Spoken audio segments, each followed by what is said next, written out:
चले जी, it's paper 2 right in front of you, right? It's October November 2020. First of all, you have to write down your name. ठीक है? For example, few students they have mock examination tomorrow. तो अगर जिसका mock examination है, you have to score above 80 score करने की कोशिश करा करें पेपर में, ताकि मॉक्स में आप 80 से ऊपर जाएंगे तो सीआईज में इंशाल्लाह 90 से ऊपर चले जाएंगे. ठीक है? Okay. Moving forward with the question. अगर क्वेश्चंस की तरफ चलें तो 100 मार्क्स का पेपर है, 2 आवर 30 मिनट्स होते हैं इसमें. अब कुछ क्वेश्चंस में स्किप करूंगा अच्छा इसमें. ठीक है? जैसे for example you can see that it's an everyday maths question. ये एक एवरीडे मैथ्स क्वेश्चन है. ठीक है?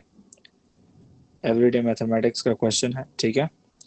Everyday mathematics it has no typical formula. बस इसमें क्या है कि you have to read the question very carefully. I will attempt 1 और 2 पार्ट्स में इसके अटेम्प्ट करता हूँ, बाकी आप लोगों के लिए मैं छोड़ दूंगा, आप लोग खुद अटेम्प्ट करें. कहता है cash price of the car is 13,000. Martha pays an installment for this car. Martha pays a deposit of 15% of the cash price. She then pays 24 monthly installments of $500. Calculate the amount Martha pays for the car. Now, in this question, you know this already that the calculator is allowed.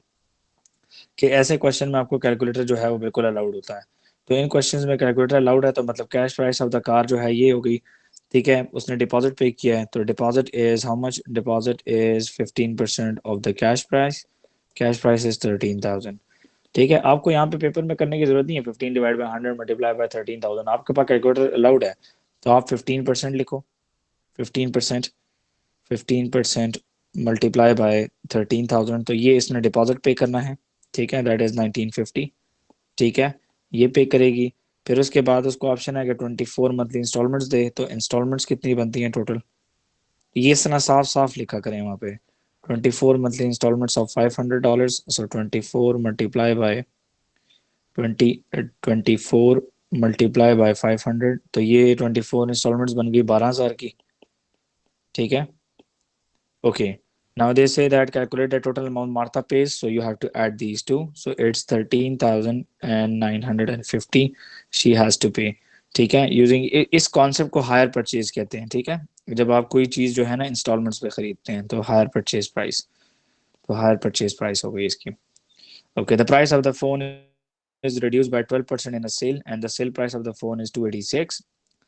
Calculate the price of the phone before the sale. So original price is always 100%. We know this. It is always 100%. And the sale price it is 12% reduced, so it means that this is 88%. Sale price is already given to us. Sale price हमें given है इस question में. तो sale price की जगह पे हम लोग लिख देंगे 286. And then you have to do just simply cross multiplication करके आपने ओरिजिनल की वैल्यू निकाल लेनी है. I hope it's clear and बहुत आसान क्वेश्चन है, इतना कोई मुश्किल क्वेश्चन नहीं है. इसी तरह के क्वेश्चंस आपको पेपर 2 में देखने को मिलते हैं. स्टार्टिंग के होते हैं एवरीडे मैथ्स. ठीक है? मैं ज़्यादा डिटेल में नहीं जा रहा हूँ ताकि पूरा पूरा पेपर जो है ख़त्म हो. इसको आप क्रॉस मल्टीप्लाई कीजिएगा और ओरिजिनल की वैल्यू निकाल दीजिएगा. ओरिजिनल की वैल्यू 286 से ज़्यादा होनी चाहिए. That's very a common sense कि this price will be greater than this price will be greater than 286 से ज्यादा होगी प्राइस. ठीक है? ये कॉमन सेंस है. आपका आंसर अगर 286 से कम आ रहा है तो इसका मतलब आपको एरर कर रहे हैं. ठीक है? तीसरा एक्सचेंज रेट पे क्वेश्चन होता है. ये मेरे ख्याल से सबसे आसान क्वेश्चन होता है. ठीक है? Exchange rate between dollar and pound given है. फिर exchange rate between euro and pound given है. Calculate exchange rate between dollar and euro. तो आपने वन वन करके आपने इसको कंपेयर करके करना होता है. ठीक हो गया? तो इस तरीके से आपने ये क्वेश्चन आपने पूरा कंप्लीट करना है. आप इस क्वेश्चन को ऐसे भी कर सकते हैं कि आप अपनी मर्जी से कोई डॉलर्स को कन्वर्ट कर लो. ठीक है? पाउंड्स में, फिर पाउंड से वो उनको यूरो में कन्वर्ट कर लो, फिर कन्वर्ट कर कन्वर्जन देख लो कि $1 कितने के बराबर है. ठीक है? ये क्वेश्चन हो गया. ठीक है? ओके. फिर आपके पास आता है सिंपल इंटरेस्ट, कंपाउंड इंटरेस्ट. तो इसके लिए हमेशा मैं कहता हूँ कि जब इस तरह का क्वेश्चन आए तो पेज को डिस्ट्रीब्यूट करें. Samuel invest 1500 in account paying 1.9% compound interest. Nina invest 1500 in account paying 1.9% पर सिंपल इंटरेस्ट. दो केसेस हैं. तो सैमुअल का मैं लिख दूंगा इधर, सैमुअल का केस इधर लिख देंगे और नीना का केस जो है इधर नीचे लिख देंगे. ठीक है? Okay. Samuel is investing how much? He is investing $1,500. So P is equals to 1,500. ठीक है? Rate is equals to 1.9%. ठीक है? Nina is investing $1,500 again, and the rate is also same 1.9% per year. They each leave them money in the account for 5 years. At the end of 5 years, how much more money does Samuel have in the account than Nina has in hers? So Samuel का देखना है 5 years, तो time is 5 years. यहाँ पे भी time जो है वो 5 years है. ठीक है, आपको फॉर्मूला आना चाहिए. Compound interest is equal to final amount is equal to principal bracket 1+r% whole power t. Principal is 1500. 1+r% means 1.9%. Power t is 5. तो किसी किस्म का आपको करने की जरूरत नहीं, आपने सिर्फ और सिर्फ इसमें अपनी वैल्यूज को पुट इन करना है. ठीक है, so what you have to do, just open your calculator. ठीक है, अपने वैल्यूज को पुट इन करना है. तो 1500, बेटा एक बच्चा जरा कैलकुलेशन कर लिया करे. Bracket 1 + 1.9%, bracket close, and the power is 5. So the answer is $1648. $1648. ठीक है, 1648 आ रहा है आपके पास ये. ओके, तो नाउ 01 लिखते हैं, बहुत कम है, तो 0 सेंट्स क्या लिखूं मैं? तो Neena, now Nina is simple interest. Simple interest is equals to PRT divided by 100. तो principal is 1500, rate is 1.9, time is 5 years, divided by 100. So 0 0 cancel. तो 15 multiply by 1.9, 142.5.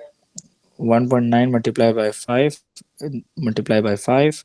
So the answer is 142.5. तो हमें पता है कि सिंपल इंटरेस्ट में final amount के लिए हमें प्रिंसिपल के साथ ऐड करना होता है. तो principal plus simple interest is the answer.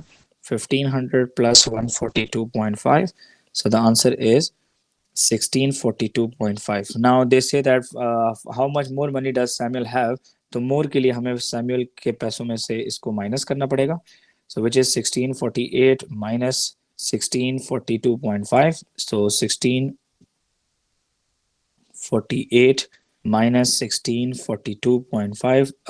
Paper में टाइम अच्छा खासा होता है. $5.5 जो है वो इसके अकाउंट में ज्यादा होंगे. तो 4 मार्क्स का क्वेश्चन था, तो इस क्वेश्चन में पेपर में बिल्कुल गलती नहीं करनी. ठीक है, आसान क्वेश्चन होता है. फॉर्मूला आता हो, फॉर्मूले की गेम समझनी है. जी बेटा. सर हमें कैसे पता चलेगा कि इस केस में हमने सिंपल इंटरेस्ट के साथ इसको ऐड करना है? बेटा सिंपल इंटरेस्ट के साथ आप डेफिनेटली याद रखें, सिंपल इंटरेस्ट में फाइनल अमाउंट तब आती है जब हम प्रिंसिपल और सिंपल इंटरेस्ट को ऐड करते हैं. ठीक है, जी सर. सिंपल फाइनल अमाउंट आएगी तो उन्होंने कहा ना कि at the end of 5 years how much more money does Samuel. तो सैमुअल के अकाउंट में भी डेफिनेटली इंटरेस्ट समेत ही पैसे मौजूद हैं. तो नीना के भी इंटरेस्ट समेत ही आपने करना है. ठीक है, ये 142.5 इज द ओनली इंटरेस्ट. ठीक है, जी sir. so technically we are done with the question number 1. So let's proceed. Okay, question number 2 is of statistics का question है. cumulative frequency diagram बनाना है. A group of 80 students each completed a task and the table shows the time and minutes each took to complete the task. Frequency is given. Continuous data है आपके पास. तो पहले आपको CF चाहिए. तो CF निकालने के लिए आपको पता है कि आप you have to write first one as it is. 10 plus 20 is 30. 30 plus 34 is 64. 64 plus 12 is 76. And 76 plus 4 is 80. Now how to plot? Plotting कैसे करते हैं मैं बार बार बता चुका हूँ. 20 to 40. 40 के ऊपर you have to plot 10. 60 के ऊपर 30. 80 के ऊपर 64. And 100 के ऊपर 76. And 120 के ऊपर 80. फ्रीक्वेंसी प्लॉट नहीं करनी, कम्युलेटिव फ्रीक्वेंसी. सर माइनस नहीं करेंगे सर पार्ट डी में सर. 168.01 minus 162.5. बेटा वही किया है ना हमने, माइनस किया तभी $5.5 आया था. Cumulative frequency लिख लें. 40 पे you have to plot 10. तो 40 पे you have to plot 10. That's the point. 60 पे you have to plot 20. बेटा किसका माइक ऑन है, ऑफ कर दें. 80 पे it's 64. 80 पे it's 60 and 64. 100 पे it's 76. तो 100 पे it's 70, 76. एंड 120 पे इट्स 80. तो right at the very top. ठीक है जी. अब याद रखें, मैं आपको पहले भी कहा है कि आपने जब भी ग्राफ बनाना है तो आपका ग्राफ 9 to 10 की पोजीशन पे, 9 to 12 की पोजीशन पे होना चाहिए ताकि आप अच्छी स्केचिंग कर सकें. सो जरा चेक करें, बिल्कुल स्टार्ट लाइन है 0 से. ठीक है, ये स्मूथ कर्व होना चाहिए आपका. ठीक है, ये लाइन नहीं होती, ये ना हो कि आप लाइन लगाएं. ठीक है, पेंसिल से इसको ड्रॉ करना काफ़ी इजी होता है as compare to the this iPad pencil. ठीक है जी, आपने कर्व बना लिया. ठीक है, कोशिश करें इसमें स्मूथनेस को अचीव करें. स्मूथनेस जितनी अच्छी अचीव करेंगे उतने अच्छे रिजल्ट्स आपके पेपर में आपके सामने आएंगे. Now they say that find the median. We know that median is 50% of cumulative frequency and cumulative frequency in this question is 80. So that is 40th value. So 40th value को graph के साथ hit करें. So you have to hit this 40th value with the graph. Hit किया. Now go down and check what's the answer. It's 69 according to my graph. Interquartile range is upper quartile minus lower quartile होती है. तो upper quartile minus lower quartile. Upper quartile is 75% of 80, which is 60th value, minus lower quartile is 25% of cumulative frequency, which is 20th value. Now आपने पहले 20th और 60th को वहां पे check करना है कि 20th और 60th वैल्यू आपकी क्या आ रही है. तो 60th वैल्यू is कि you have to just hit the graph like that. Hitting करनी है, अदरवाइज आप लोगों को प्रॉब्लम होगी. सो हिटिंग के बाद आपने नीचे आके देख लिया तो आपका जो अपर क्वार्टाइल आ रहा है वो 78 आ रहा है, minus okay lower quartile is 20th value. तो 20th वैल्यू को ग्राफ के साथ हिट करें, ठीक है, एंड दैट इज 60. ये आपका लोअर क्वार्टाइल हो गया, ये आपका अपर क्वार्टाइल हो गया, ये मीडियन है. तो 60, तो 78 minus 60 is 18. So 18 is your interquartile range. Those who are late, ठीक है, you have to watch the video for the first few questions. So we are done with the question number 2, which is statistics. ठीक है, statistics के question number 2 से हम done हो चुके हैं. आगे चलते हैं जी, जरा इसका पार्ट भी देख लें. हुरैरा बेटा ये पेपर ओपन किया हुआ है, मैंने पेपर भिजवाया हुआ है ग्रुप में, वही as it is paper open कर लो, ठीक है. Okay, a group of 160 students each completed a task. Calculate the mean. So mean formula of the mean is summation fx divided by summation fx divided by summation f. ताहा और हुरैरा आप दोनों ये focus कीजिएगा, इसमें बाद में प्रोबेबिलिटी आ रही है, आपके कॉन्सेप्ट इसमें वीक है, थोड़ा ठीक करूंगा. ओके, तो fx फाइंड आउट करने के लिए मल्टीप्लाई करें. 0 130 is 30, 2 into 50 is 100, 3 into 32 is 96 and 4 into 16 is 64 and 5 8s are 40. तो सबको इधर ऐड करना है. 0 plus 30 plus 100 plus 96 plus 64 plus 40 divide by total frequency it is 160 according to the question. तो कैलकुलेटर का इस्तेमाल अच्छा करें ताकि आप आसानी से कर सकें. 30 plus 100 plus 96 plus 64 plus 40. मैंने 0 नहीं लिखा, फर्क नहीं पड़ता इसलिए. उप्स सॉरी, मैं डिनोमिनेटर लगाना भूल गया, which is 160. It is 33 by 16. अब SND दबा दें. मीन को करेंसी को कभी राउंड नहीं करते, तो मैं बार बार कहता हूं, तो इसको राउंड करने की जरूरत नहीं है. हुरैरा बेटा सेकंड पार्ट देख लो. One of the adult is selected at random. Find the probability that this adult made more than 3 errors. So there are total 160 errors and you have to pick only one adult. ठीक है, so it's not a without replacement case. ठीक है, तो more than 3 errors they are the people, right? So it's 16 plus 8. So 16 plus 8 is 24. So 24 divided by 160. Recommended होता है कि आप इसको simplified form में लिख लो, तो 3 out of 20. That's recommended. ठीक है, और अगर आप 24 out of 160 भी लेते तो you will get the full answer, क्योंकि यहाँ पे लिखा नहीं हुआ कि आप simplified करो आंसर को. ठीक है, okay Taha, I hope you are listening me. Sir. Okay, 2 of the adults are selected at random. Find the probability that they each exactly made one error. So one error is probability number of people making one error is 30. We can see that. So the first one would be 30 out of 160 and the second one would be 29 out of 159. Is this clear, Taha? Yes, sir. Because the first one is already out. ठीक है, there is no second possibility because they both exactly made. ठीक है, यहाँ पे multiply by 2 का case नहीं है. ठीक है, क्यों नहीं so करेंगे 30 2 सर? बेटा 2 नहीं, क्योंकि दोनों ने exactly 1 किया ना. ठीक है, तो 30 multiplied by 2 is 870 and 160. आगे एक केस आएगा, मैं वो भी करा दूंगा. 160 multiplied by 159. ठीक है, तो 25440. अगर आपने एज इट इज भी आंसर छोड़ दिया नो प्रॉब्लम, लेकिन कोशिश करें कि इसको आप सिंप्लीफाई कर लें डिवाइड बाय आंसर. तो ये सिंप्लीफाइड आंसर आ गया, that it is 29 divide by 848. That is your simplified answer for the 2 marks. Statistics और प्रोबेबिलिटी पेपर 2 में हमेशा कंबाइन आपको नजर आएगी. Huraira, can you get me? Yes sir. Okay, now question number 3 इस टेबल पेपर साथ ही ओपन करो, टेबल कंप्लीट कर लो। टेबल आई थिंक मैंने शायद ये कंप्लीट कराया भी हो। सो टेबल कंप्लीट करने का तरीका कैलकुलेटर में भी मौजूद है, मैंने सिखाया था। प्रेस द मोड बटन दबा के आप लोगों ने पेपर में अपने कैलकुलेटर में देखें, आपके पास 7 पे टेबल लिखा होता है, मेरे पास 9 पर है।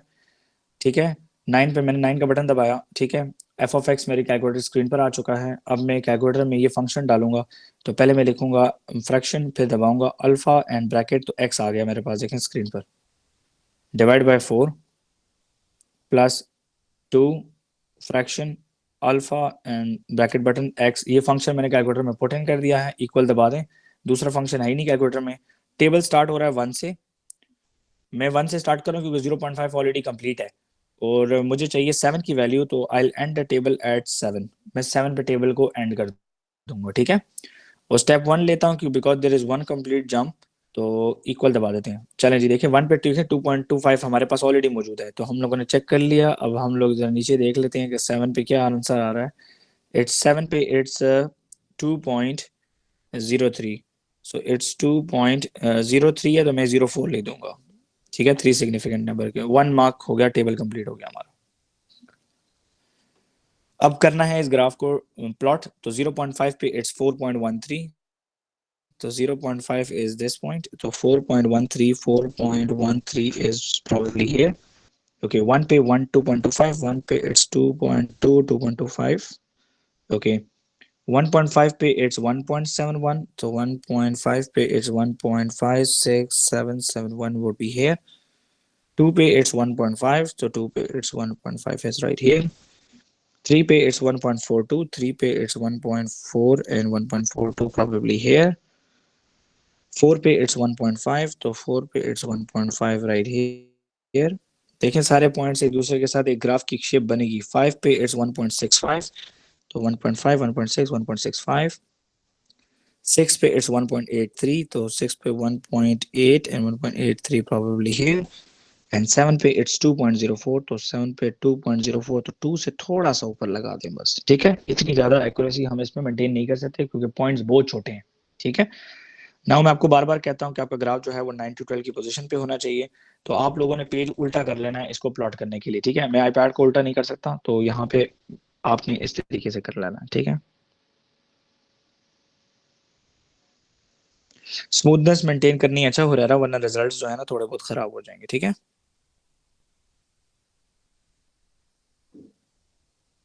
कोशिश करा करें 1 गो में ही बनाया करें, 1 गो में ज्यादा अच्छा बनता है ग्राफ। 3 मार्क्स के लिए आपका ग्राफ कंप्लीट हो गया। ठीक है, इसके बाद अब कुछ पर्टिकुलर क्वेश्चंस होंगे इसके ऊपर, वो हम देखते हैं कि वो क्या है। कहता है by drawing a tangent estimate the gradient of the curve at x is equal to 1। ठीक है, x इज इक्वल टू 1 पे हमें ग्रेडियंट प्रेडिक्ट करना है। ठीक है, so let's go back. x is equal to 1 is this point, तो tangent line draw करने का तरीका यह है कि रूलर के जरिए आपने x इज इक्वल टू 1 को पहले ग्राफ के ऊपर पॉइंट आउट कर लें that this is x is equal to 1। अब इसके साथ टेंजेंट लाइन लगानी है लाइक दैट, तो टेंजेंट लाइन आप लगा लें ऐसे। ये वो लाइन है जो कि टेंजेंट है, जो कि x इज इक्वल टू 1 को टच कर रही है खाली। आई hope it's clear. Urera, if you remember my classes, मैंने आपको बताया था कि gradient of this line is negative. Yes or no? Yes or no? Gradient of this line is negative. Okay. So now gradient होता है rise divided by run. तो rise is that much. ये हमारा rise है.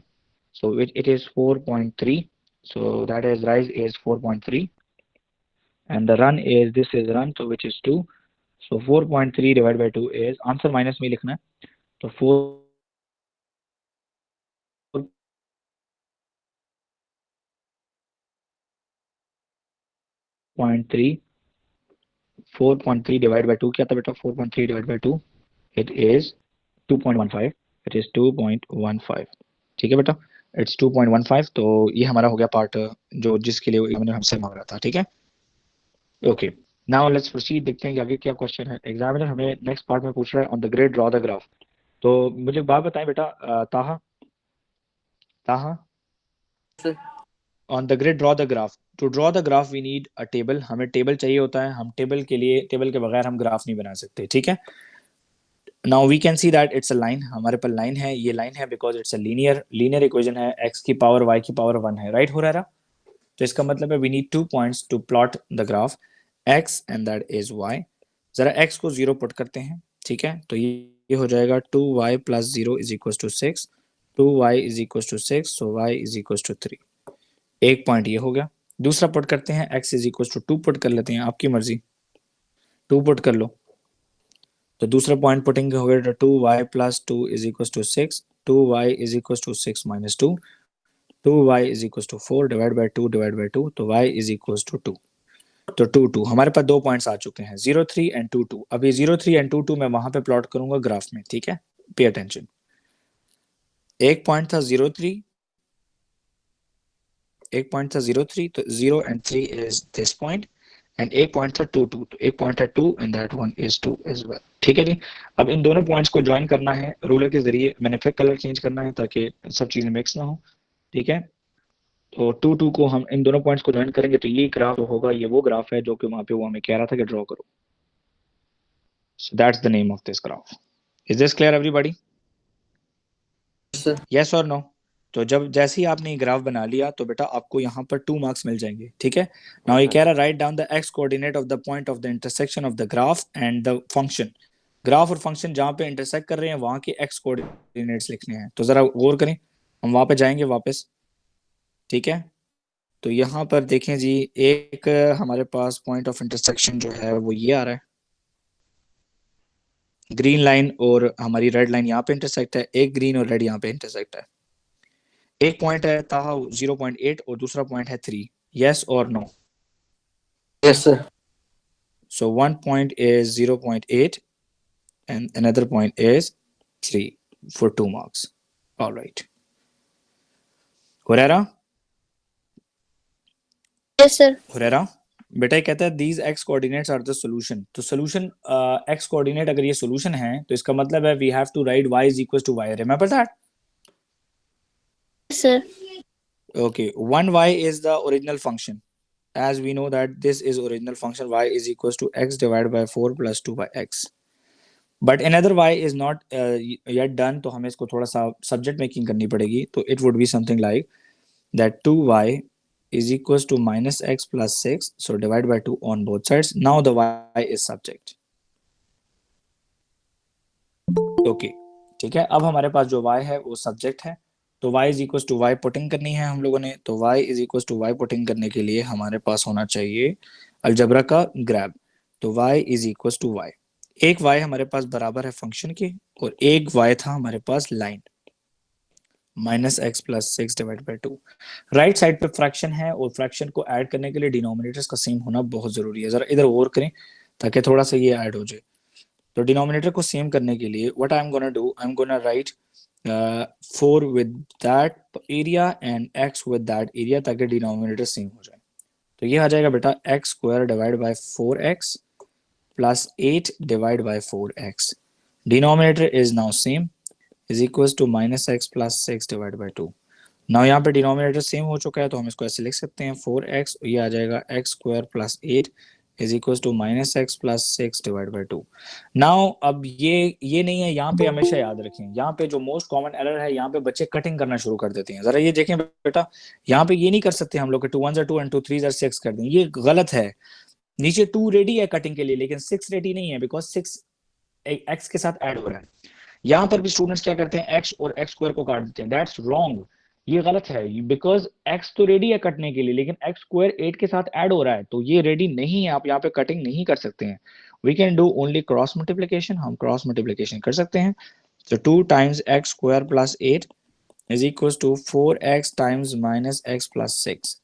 तो 2x square plus 8 2s are 16 minus 4x square plus 6 4s are 24x। So now इन दोनों को इस साइड पर ले आए, ठीक है जी। तो ये हो जाएगा 2x square plus 4x square minus 24x plus 16 is equal to 0। तो ये हो जाएगा बेटा 6x square minus 24x plus 16 is equal to 0। देखिए बेटा इनमें 2 कॉमन है। Do we have 2 common? Yes sir. देखें जी 2 कॉमन है हमारे पास, तो 2 हम कॉमन निकाल लेते हैं, तो अंदर आ जाएगा हमारे पास 3x square minus 3 8 are 24 sorry 12 है ना, 12 आएगा, सॉरी 2 कॉमन लिया हुआ, 12x plus 8 that is equals to 0. Now divide by 2 on both sides, so this 2 is cancelled. So I got the equation 3x square minus 12x plus 8 is equals to 0. And the examiner is asking me, Hurera, that 3x square plus ax plus b. So 3x square plus ax plus b it equals to 0. बेटा a की value आपको क्या नजर आ रही है Huraira? What is the value of a? It's minus 12.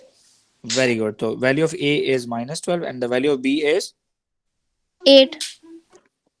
Very good, it's positive as, ठीक है। So this is for 3 marks. 3 marks के लिए अलजेब्रा जो है आपको ये हमेशा याद रखें, मोस्ट टिपिकल केस है और ये ए स्टार पार्ट होता है, ठीक है। ये हर बच्चा इसको अटेम्प्ट नहीं कर पाता, तो आपने याद रखना है, वो खुद ही कह रहा है कि x coordinates are the solution of this equation. So that's very obvious कि जब इस इक्वेशन का सॉल्यूशन है तो ये ग्राफ और लाइन यहाँ पर बराबर होगी, तो y is equal to y put करके ही हम लोग चेक कर सकते हैं, ठीक है बेटा, क्लियर हो गया। So this was all about the graphs of functions. So let's begin. Okay, mensuration आ गई। mensuration को थोड़ी देर बात करते हैं, देखते हैं आगे क्या है और आसान आसान चीजें। ये देख लें बेटा, सिंप्लीफिकेशन देख लें पहले। सिंप्लीफिकेशन है तो सिंप्लीफिकेशन में फर्स्ट ऑफ ऑल डिवीजन को कन्वर्ट करना है मल्टीप्लिकेशन में, तो इनको करेंगे हम लोग फ्लिप, ठीक है, 3t²। अब यहाँ पे कटिंग पॉसिबल है, लेकिन अब जरा ये चेक करना है कि ऊपर कुछ ऐड तो नहीं हो रहा, ऊपर कुछ ऐड नहीं हो रहा। यू कैन सी दैट ऊपर सब कुछ आपस में मल्टीप्लाई हो रहा है, आप इस केस में कटिंग कर सकते हैं। Is this clear everybody? ऊपर कुछ भी ऐड नहीं हो रहा, हम कटिंग यहाँ पे कर सकते हैं। So what I have to do, I have to just cancel t² with the t², ये कट गया। Huraira 3 1s are 3 and 3 2s are 6, agree? So 2v cube into v square is left in the numerator and in the denominator only 5 is left. So it would be 2v5 divided by 5. Yes or no, Hurera? So that is what your final answer is, 2v5 divided by 5. Now simplification, ये case हमेशा paper में होता है, मैं बार बार आपको कहता हूँ कि आपके पास न्यूमरेटर और डिनोमिनेटर है, तो आप न्यूमरेटर को पहले इधर लिख लो x² - 16 और डिनोमिनेटर को इधर लिख लो। आपको इन दोनों को फैक्टराइज करना है, तभी ये सिंप्लीफाई होंगे। ये आइडेंटिटी है, तो ये हो जाएगा x² - 4² which is equal to x + 4 and x - 4। यहाँ पर होगा मिड टर्म स्प्लिट, और मिड टर्म स्प्लिट कैसे करते हैं, 8 3s are 24, 24 के फैक्टर्स लिखें, 1 24, 2 12, 3 8, 4 6, ठीक है, हो गए factor. Now 4 + 6 is the factor which I need because I need the total as 10, ठीक है। But there is one problem, अगर मैं इन दोनों को ऐड करता हूं तो 4 + 6 10 तो आता है, लेकिन इनको मल्टीप्लाई करने से मेरे पास -24 नहीं आएगा। सो आई टेक 2 and 12, ठीक है। सो मैं 2 and 12 ले लूंगा। सो 3x² - 8, ओके, क्योंकि मेरे पास यहाँ पे -24 आएगा ना इन दोनों को मल्टीप्लाई करके। ओके, दोनों फैक्टर्स जो मैंने सेलेक्ट किए हैं दोनों के साथ नेगेटिव साइन लगा लें, -12x। आपको यहाँ पे प्लस चाहिए तो आप बड़े वाले को प्लस कर दो, कॉमन निकाल लो, x कॉमन हो गया, अंदर आ गया 3x - 2। यहाँ पे आपके पास +4 कॉमन हो गया तो अंदर आएगा 3x - 2। So 3x - 2 is common and x + 4 is the left over. So now question जो था न्यूमरेटर डिनोमिनेटर का था, तो न्यूमरेटर को जब हमने किया तो we got x + 4, x - 4, this is 3x - 2 and this is x + 4. Now Hamza, you can see that के ऊपर नीचे दोनों मल्टीप्लिकेशन हो रही है, तो मैं इन दोनों को काट सकता हूँ, ठीक है। So the final answer is x - 4 divided by 3x - 2. That is the simplified form of this fraction. Is this clear everybody? तो ये पेपर के गो एरियाज हैं जहां पे पढ़ना नहीं पड़ता, जस्ट सिंपली आप लोग उसको अटेम्प्ट करो। देख लें बेटा, क्वेश्चन 6 फंक्शन पे f ऑफ -5 का मतलब है, कैलकुलेटर अलाउड है तो मतलब कि f के फंक्शन में -5 पुट करो। बस ये आसान क्वेश्चन है, इसको जरा जल्दी से देख लें। तो f of -5 is equal to x की जगह पे -5 पुट करना है, 2 × -5, ये ब्रैकेट का ख्याल रखना है। 4 - प्लस, तो 2 + 5 इज 7, तो 7 4s are 28, that is the answer. कहता है f of x is greater than 3, inequality है, तो मतलब कि 4 × 2 - x is greater than 3, तो मल्टीप्लाई करें, 4 2s are 8, 4 2s are 8 minus 4x is greater than 3. Agree? अब -4x को यहाँ पे ना छोड़ें, ठीक है? -4x को आपने यहाँ पे नहीं छोड़ना, -4x को आप वहां पे ले जाएं और 3 को आप यहाँ पे ले आए, ताकि ये x पॉजिटिव हो जाए करे इनइक्वालिटी में, ठीक है? तो 8 minus 3 is greater than 4x, ठीक है बेटा? Okay, 8 minus 3 is 5, so divide by 4 on both sides. तो हमारे पास आंसर आ गया है that x is less than 5 by 4. That is the answer. Now inverse मांग रहा है, इनवर्स के लिए 4 स्टेप्स होते हैं, और स्टेप्स क्या होते हैं हमारे पास? वो होते हैं that f of x is equals to y. This is the first step. तो हमारे पास f of x है, वो है 4 2s और 8. ये इसको हम एक्सपेंड करके लिख लेते हैं अंदर, तो ये हो जाएगा 8 minus 4x. ठीक है हुरैरा, याद आ गया? तो हम लिख देंगे y is equals to 8 minus 4x. Now the second step is make x the subject. x को सब्जेक्ट बनाओ, तो ये y -8 हो जाएगा, और -4 वहां पे मल्टीप्लाई हो रहा है, यहाँ पे हो जाएगा divide, is equal to x. जी बेटा, हाँ सर इट इज यस बेटा. फ्लिप करने की, फ्लिप नहीं किया है मैंने. आप जरा यहाँ पे देखो, यहाँ पे फ्लिप नहीं है, यहाँ पे भी देखो x लेस ही था, यहाँ पे भी x लेस ही है, ये मैंने फ्लिप नहीं किया है, ठीक है? ये फ्लिप नहीं किया है मैंने, खाली अरेंजमेंट ठीक किया है. ओके, मैंने आपको पहले भी कहा था कि डिनोमिनेटर में माइनस का साइन नहीं छोड़ते हैं, तो इसको जरा चेंज कर लें, तो ये हो जाएगा -y + 8 डिवाइड बाय 4. अब हो गया ये ठीक सब्जेक्ट मेकिंग, ठीक है? अब थर्ड स्टेप है बेटा, रिप्लेस करो x को y के साथ, तो ये हो जाएगा -x + 8 divide by 4 is equal to y, and this is my answer. ये मेरा इनवर्स हो गया. Okay, I hope it's easy. Functions तो काफी इजी होते हैं. 5 नंबर ये हो गए. कहता है fp is equal to g2p + 1. तो पहले f में p पुट करते हैं. f हमारे पास ऑलरेडी मौजूद है 8 - 4x. तो पहले मैं ये आपके साथ, अगर आप लोग इस क्वेश्चन को ऐसे करना चाहें तो वो भी कर सकते हैं कि fp ये बराबर होगा 8 - 4p के. 8 - 4p x की जगह पे पुट किया. अब g2p + 1 बराबर होगा, g के फंक्शन में x की जगह पे 2p + 1 पुट करना है. तो देख लें जरा, वहां पे लिखा हुआ है 7 - 3x डिवाइड बाय 5. तो यहाँ पर लिखेंगे 7 - 3x की जगह पे लिखेंगे 2p + 1 डिवाइड बाय 5. ये ऊपर लिखा हुआ है, देख लें, ये यहाँ पे लिखा हुआ है 7 - 3x डिवाइड बाय 5. ओके, अभी पहले इसको सिंप्लीफाई करना है. यहाँ पे 1 है, तो फ्रैक्शंस सिंप्लीफाई तब होती हैं जब इनके डिनोमिनेटर सेम हो, तो मल्टीप्लाई बाय 5 कर दें. तो डिनोमिनेटर सेम हो गया आपका. 7 5s are 35, -3 2s are -6p plus -3. Okay, 35 - 3 is 32 -6p divided by 5. Now we have to put both of them equal. हम दोनों को equal put करना है. एक ये है और एक हमारे पास ये है. Equal put करना है. So it would be 8 - 4p. It is equals to 32 - 6p divided by 5. यहाँ पे डिवाइड हो रहा है 5, वहां पे जाके मल्टीप्लाई हो जाएगा, तो ये हो जाएगा 5 8s are 40 -5 4s are 20. 20p is equal to 32 - 6p. अब p को इकट्ठा कर लें, तो बड़े वाले को उधर ले जाएंगे, बड़े वाला पॉजिटिव हो जाए, तो 40 - 32 is equal to 20p - 6p. 40 - 32 is 8 and 20 - 6 is 14p. So divide by 14 on both sides.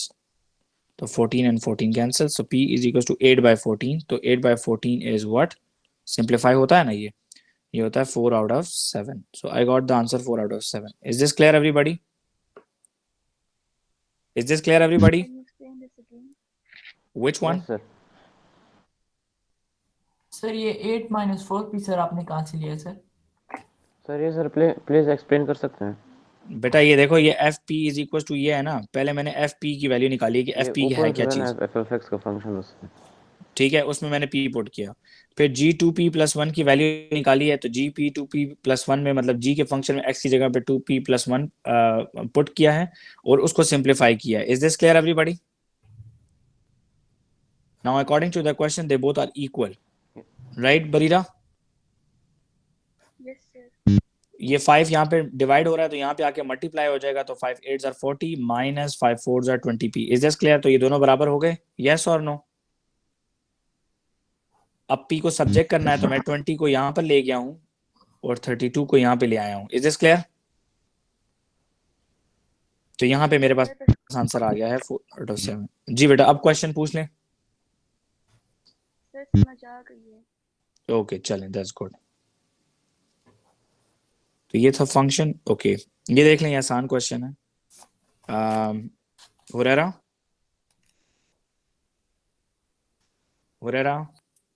Yes, sir. बेटा रीड करो question number 7. The diagram shows part of an n-sided regular polygon ABCDEFGH. DCF is equal to EFC is equal to 24 degree. Find the value of n. We don't know that this is how much sided. तो हमें sides के बारे में थोड़ा सा इसके अंदर इल्म होना चाहिए कि हमें इसको कैसे फाइंड आउट करना है. ठीक होगा, क्लियर है? सो फर्स्ट ऑफ ऑल हमारे पास दो फार्मूले होते हैं. पहले दो फार्मूले, हमें इन दोनों फार्मूले में से कोई एक फार्मूला यहाँ पे यूज करना होगा. पहला होता है इंटीरियर एंगल. इंटीरियर एंगल का फार्मूला क्या होता है हुरैरा? n-2 मल्टीप्लाई बाय 180 होता है ना टोटल. Yes. यस और नो? और एक्सटीरियर एंगल का फार्मूला क्या होता है बेटा? This divided by n. Okay तो 360 डिवाइड बाय n. दिस नहीं, एक्सटीरियर एंगल दो फार्मूले हैं बेटा, एक इंटीरियर है और एक एक्सटीरियर है. ये दो फार्मूले आने चाहिए. क्लियर है? Okay now look at that. ये कह रहा है कि DCF और ECF आपस में बराबर हैं. क्या है? बराबर हैं. तो everybody please look at the question. जरा नोट करें कि 1 2 3 4. इज दिस अ क्वाड्रिलेटरल और not? Is this a quadrilateral or not? Four-sided figure or not? Yes or no? बेटा से yes or no. क्या ये quadrilateral बन गया जो मैंने शेड कर दिया है? Yes sir. I have two angles 24 and 24. एक एंगल ये है D और एक एंगल E है. ये हमें नहीं पता. हमें पता है 360 में से माइनस करें तो मिल जाएंगे. Yes or no? 360 minus 24 minus 24 24 minus 24 करेंगे, जो आंसर आएगा उसको डिवाइड बाय 2 करेंगे. तो चेक करते हैं. तो 360 minus 24 minus 24 it is 312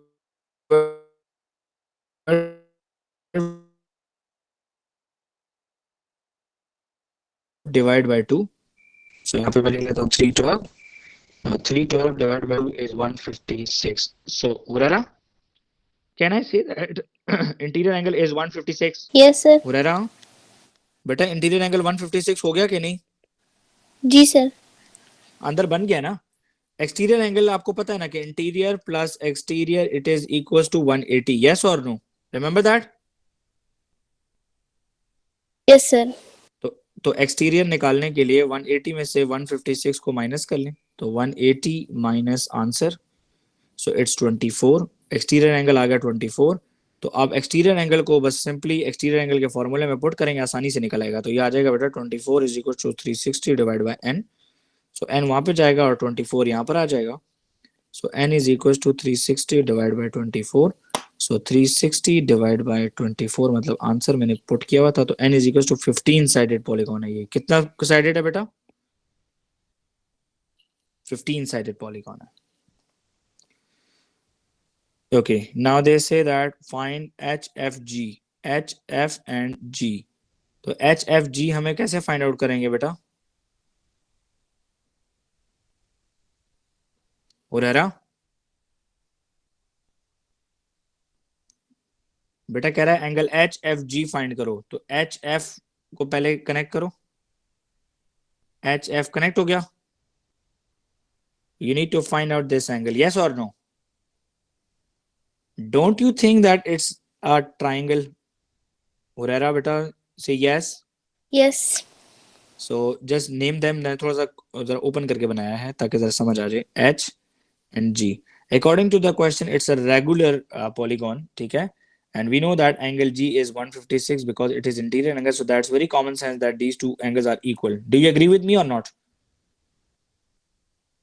Do you agree with me or not? Yes, sir. Because isosceles triangle के अंदर यही होता है ना, दो एंगल बराबर होते हैं ना.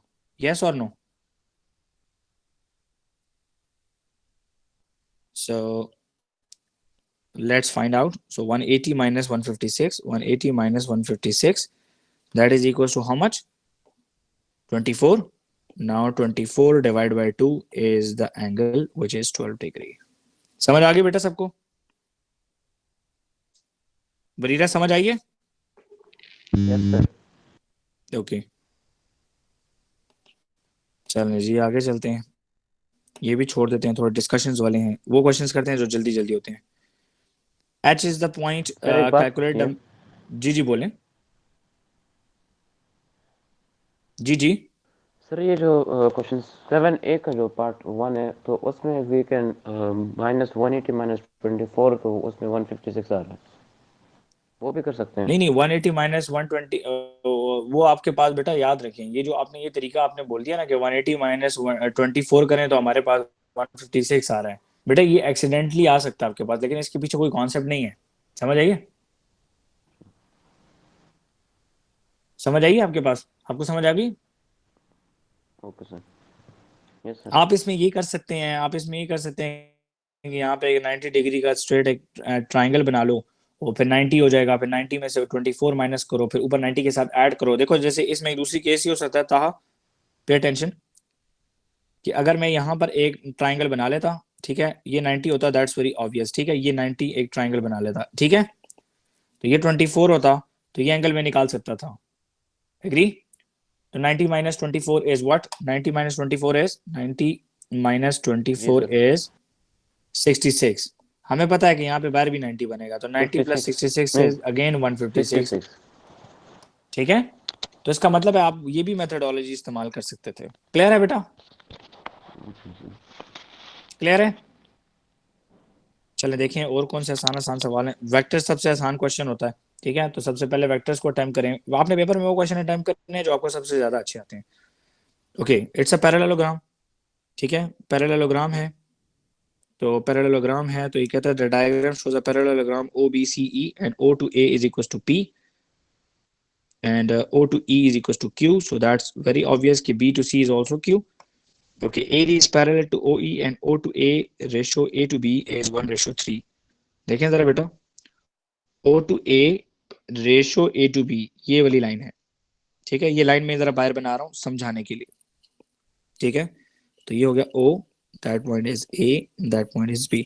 कहता है O to A 1:3 है, तो इट इज टोटल 4 पार्ट्स, ठीक है, तो it is 1 out of 4 and it is 3 out of 4। Is this clear everybody? Yes or no? Yes Yes, or sir. no? Yes, sir. Okay, now you can see that 1 out of 4 is equals to 8, so 3 out of 4 is equals to what? It would be 3A. What we have to check, हम लोग check करके concept भी देख सकते हैं। A is equals to 1 out of 4, so x is equals to 3 out of 4, हमें x find करना है तो क्रॉस मल्टीप्लाई करें, so ये हो जाएगा 1 out of 4 x is equals to 3 out of 4 A, तो 1 out of 4 उधर जाता है तो फ्लिप हो जाएगा, तो x is equals to 3 out of 4 A multiply by 4 by 1, तो 4 and 4 cancel, तो 3A आंसर आ रहा है हमारे पास, so that is 3A, so that's very common sense that this is P and that is also 3A, क्योंकि ये हमारे पास parallelogram है। Clear है बेटा? Now they say find O to C, तो O to C जाने के लिए I need a way, so O to C is O to E plus E to C, O to E is Q and E to C is 4P, it is 4P, ये मैंने A लिख दिया गलती से, it's 4P, ये P है, ठीक है बेटा, so that is Q plus 4P। समझ आ गई बेटा? Yes or no? Now look at the second part। अब जरा सेकंड पार्ट की तरफ देख लें, लेकिन उससे पहले हमें पढ़ना पड़ेगा x is the point on BC such that B to X ratio X to C, B to X ratio X to C is 3:2, ये 3:2 है, तो इसका मतलब है कि यहाँ पे 3 पार्ट्स हैं, तो it is 3 out of 5 and that is 2 out of 5। Yes or no? Now this want us to find out X to C, so it is 3 out of 5 Q and that is 2 out of 5 Q। तो हमें find out करना है AX, तो हमें AX find out करने के लिए A से X तक जाना है, तो we need a way, so which is equals to A to B plus B to X, so A to B is 3P plus B to X is 3 out of 5 Q, that is the answer। Easy everybody? Yes और no? बेटा कोई question है तो पूछ लें। Okay, e to x, now e to x is equals to e to c plus c to x. कहाँ समझ आ रही है बेटा? e to c is 4p Yes, sir. and c to x is minus 2 by 5q. Is this clear? Now we cannot add them. हम इनको add नहीं कर सकते, तो we have to write the same as it is. हमने ये same as it is लिखना पड़ेगा क्योंकि add नहीं हो सकते ना ये दोनों. 4p minus 2 by 5q. So this is for 2 marks. Easy.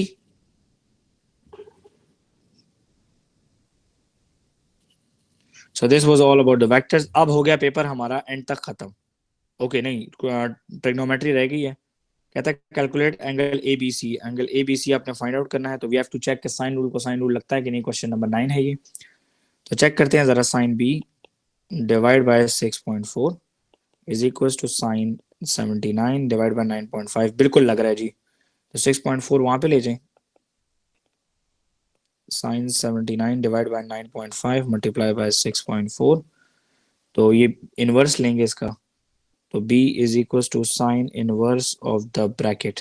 तो ये ब्रैकेट में सब कुछ लिखना है, तो shift and sine inverse fraction sine 79 bracket close divide by 9.5 multiply by 6.4 bracket closed. So the answer is 41.4. 1 decimal point तक angle को लिखते हैं. Calculate the area. हमें एरिया फाइंड आउट करना है, तो हमारे पास ये आंसर आ चुका है 41.4. तो थर्ड एंगल खुद ही निकाल लेते हैं. तो 180 minus 41.4 minus 79. Third angle is 59.6. So we know that product of two sides multiplied by sine included is the area. So area is equals to 1 by 2 multiplied by 6.4 multiplied by 9.5 multiplied by 59.6. So 0.5 multiplied by 6.4 multiplied by 9.5 multiplied by 59.6. So the answer is no, it's sin 59.6. ये गलत हो गया मुझसे, ये sin 59.6 है. तो ये हमने ये यहाँ पे साइन लगाना है, sin 59.6. तो आंसर इज 26.22. तो 3 सिग्निफिकेंट फिगर तक लिख लें. 26.2. अभी कोई डिग्री मिग्री नहीं है, ये एरिया है, तो यूनिट एग्जामिनर ने खुद लगाया हुआ है. ठीक है बेटा, is this clear? Any question? बहुत आसान क्वेश्चन था ये. अब जरा देखें, अच्छा समझाने के साथ साथ हमने कितने मार्क्स अटेंड किए हैं जरा चेक करें. जरा अभी खाली 40 मिनट्स हुए हैं क्लास को, बल्कि 50 मिनट्स हुए हैं. जरा चेक करें हमने कितने मार्क्स ले लिए. 3 + 2 + 2 कितने हो गए? 5 + 7 11. 11 + 3 14 15 16 17 18 19 20 21 22 23 24 25 26 27 28 29 30 31 32 33 34 35 36 37 38 39 40 41 42 43 44 45 46 47 48 49 50 51 52 53 54 55 56 57 58 59 60 63 मार्क्स का पेपर हम लोग अभी तक अटेम्प्ट कर चुके हैं 50 मिनट्स में, जिसमें मैं आपको समझा भी रहा था. Is this clear everybody? चलें जी, लास्ट क्वेश्चन फॉर टुडे. बस ये अभी आखिरी क्वेश्चन है, इसके बाद हम लोग स्किप करेंगे. बीडीसी हमने फाइंड आउट करना है, तो बीडीसी पहले शेड करना जरूरी है, B D and C. Okay, तो हमें बीडीसी एंगल जो है ये हमें फाइंड आउट करना है. तो ये ट्राइंगल आउट करेंगे और कोसाइन रूल लग जाएगा. देखिए 3 साइड्स ऑलरेडी अवेलेबल हैं. तो डी बी एंड सी 9.8 8.2 9.5. तो हमें ये एंगल निकालना है, तो स्मॉल डी के लिए हमें बनाना पड़ेगा. तो it would be equals to D square is equals to C square plus B square minus 2cb cos of T, that is the cosine rule. तो डी स्क्वायर इज 9.5 स्क्वायर.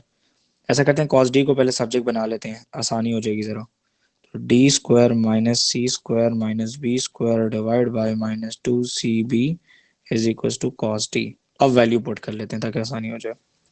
तो d की value है 9.5 square minus 9.8 square minus 8.2 square minus 2 into 9.8 into 8.2 is equals to cos t। Calculator में डाल लें और inverse ले लेना। तो मैं डायरेक्ट ही कर लेता हूँ, शिफ्ट कॉस इनवर्स, ब्रैकेट में मैं fraction 9.5 square minus 9.8 square, Hamza समझ आ रही है, minus 8.2 square divide by minus 2 yes bracket sir. 9.8 bracket 8.2 bracket close, इधर लेकर आए ब्रैकेट क्लोज कर दें, इक्वल दबा दें। So I got the answer 62.9, तो I will write 63.01 decimal place तक राउंड करना है इसको। Calculate the angle of elevation of D from C. D from C, तो सी से आप सी पे खड़े हैं तो आपने डी को देखना है, तो दैट इज द एंगल, ये वाला एंगल आपने फाइंड आउट करना है। Okay, it's a right angle triangle, तो ये राइट एंगल ट्रायंगल को आप बाहर निकाल लें, ये डी है बेटा, that point is A and that point is C. You need to find out this angle. This is 8.2 and this is 6.4 and that is 90. So you need to find out this angle. Angle C आपने find करना है। तो right angle triangle में आपको नाम देने होते हैं, तो ये hypotenuse है, side opposite to the angle is perpendicular and that is base. तो hypotenuse and base is in the cos theta कैसे? Some people have curly brown hair through proper brushing. तो hypotenuse and base is in cos theta. So cos C is equals to base is 6.4 and hypotenuse is 8.2। Inverse लेना जरूरी है, तो shift and cos inverse fraction 6.4 divide by 8.2 bracket close equals, so 38.7 लिखेंगे 1 decimal place तक। तो देखें 66 plus 5 71 marks का paper जो है हम लोग लेस देन 1 आवर जो है हम लोगों ने अटेम्प्ट कर लिया है, और जिसमें मैं आपको समझा भी रहा था। ठीक है बेटा, is this clear? Is this clear? Sir ji last part में आप जी बेटा, जरा दोबारा बोलो। पार्ट दोबारा explain। Yes, okay sir. बेटा, लास्ट पार्ट कहता है calculate the angle of elevation, एक मिनट, कहता है calculate the angle of elevation, ठीक है, calculate the angle of elevation of D from C. तो इसका मतलब है कि सी पे खड़े हो जाएं आप और डी को देखें, तो इसका मतलब है कि आपको ये ब्लैक एंगल फाइंड आउट करना है। Is this clear? आप सी पे खड़ी हैं, अपना हेड अप करें तो एंगल ऑफ एलिवेशन होगा कि नहीं? यस और नो? Yes sir. तो ये आपको एंगल ऑफ एलिवेशन निकालना था, इसीलिए मैंने इस ट्राइंगल को साइड पे आउट किया है। Is this clear? यस चलें जी, बस आज के लिए इतना काफी है। 70 मार्क्स का पेपर हो चुका है, खाली 28-29 मार्क्स के क्वेश्चंस रह चुके हैं, वो इंशाल्लाह फिर हम लोग कल की क्लास में करेंगे। आप लोग जा सकते हैं, सिवाय कुछ स्टूडेंट्स के मैं उनको रोक रहा हूँ। Please Ayaan, you have to stay, Bariya you can leave the class, Taha you can leave the class.